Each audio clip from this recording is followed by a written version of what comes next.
Baada ya kuahirishwa kwa kesi ya uhaini ambayo inamkabili mwenyekiti wa Chadema Tundu Antipas Lissu hadi hapo Februari 11 ya mwaka huu 2026 katika Mahakama Kuu ya Tanzania, masjala ndogo ya Dar es Salaam. Nje ya viunga vya mahakama hii tumezungumza na watu mbalimbali ikiwemo viongozi wa Chadema sambamba na wadau wengine wa kisheria akiwemo aliyekuwa mbunge Bwege. Mimi natumika na Batungane kwa ripoti zaidi. Wamwachilie Tundu Lissu arudi mtaani, jambo ambalo chama chetu hakitafanya, na natumia nafasi hii kuwaambia wale wanaotumika na CCM wenyewe. Mmesikia wanasema kwamba kuna wanaharakati na wanasiasa kwamba wananufaika na Lissu kuwa ndani. Mmewasikia?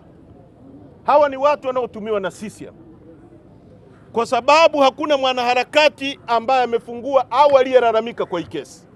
Na kwa knowledge yangu, wanasiasa wanaolalamikia hii kesi, waliofungua kesi, wenye kesi hii ni wanasiasa wa CCM wakiongozwa na mwenyekiti wa CCM, ndio wenye hii kesi. Hakuna mwanasiasa mwingine yoyote kwenye upinzani, at least kwa upande wetu Chadema, anayenufaika na mwenyekiti wetu kuwa ndani. Si kama mnanielewa? Kwa hatutakubali blackmail.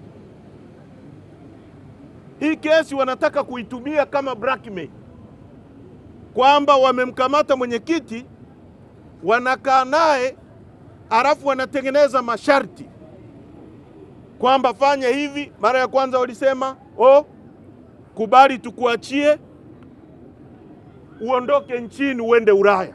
Nilisema hapa mwaka jana, mwenyekiti amewambia hawezi kukubali, wakae naye mpaka siku watakapomwachia bila masharti.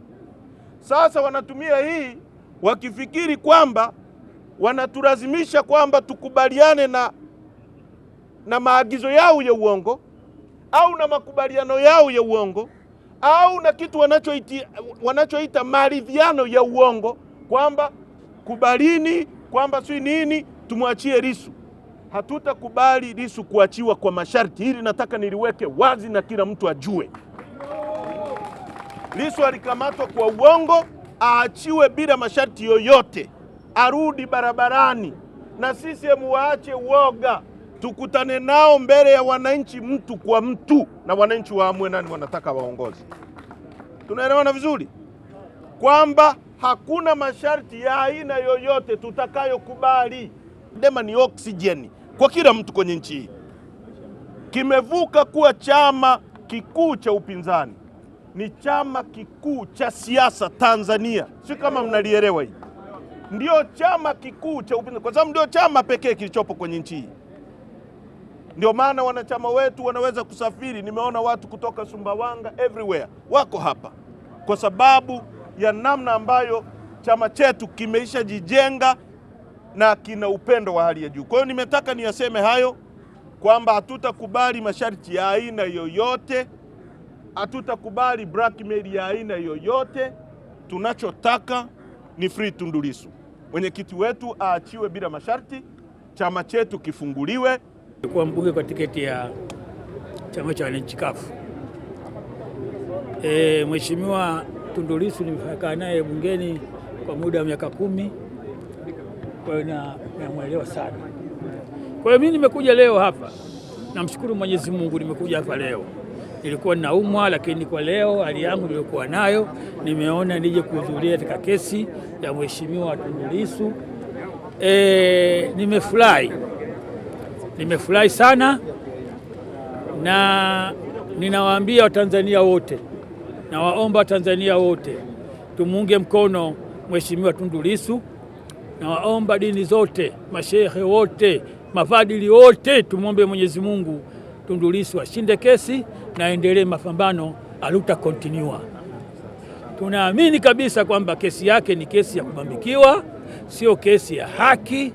Na nimefurahi leo nimemuona rafiki yangu Tundu Lissu jinsi anavyojitetea. Anaonesha yeye ni mwanga na nuru na neema kwa Tanzania mzima. Ni neema kwa Tanzania mzima. Hatuwezi kumsema mtume, lakini nasema ni mlisi wa watume ya Mwenyezi Mungu wote, ni mlisi wa mitume. Na wanazuoni wote wanaotumia taaluma zao kweli wanakuwa ni walisi wa mitume, kwa sababu wanazuoni wote wanatetea haki, wanatetea elimu zao kwa ajili ya manufaa ya dunia, na mitume ilikuja kwa ajili ya kuisaidia dunia. Na wanazuoni wote, wanasheria, maenjinia wote wamekuja duniani kuitumikia dunia ili watu waishi maisha mema. Kwa hiyo namshukuru Mheshimiwa Tundu Lissu, anatumia taaluma yake ya kisheria kama Mwenyezi Mungu alivyopenda, na mtume wetu Muhammad alisema walisi wa mitume ni wanazuoni, sio wanazuoni wa dini tu, ni wanazuoni wa taaluma zote, ndo walisi wa nini? Wa mituma, ili watu wamjue Mungu yupo na haki hivyo na dunia hivyo. Asanteni sana kwa kunisikiliza. Tumuunge mkono Tundu Lissu, yeye kajitoa kwa ajili ya kuitetea haki na demokrasia ya Tanzania.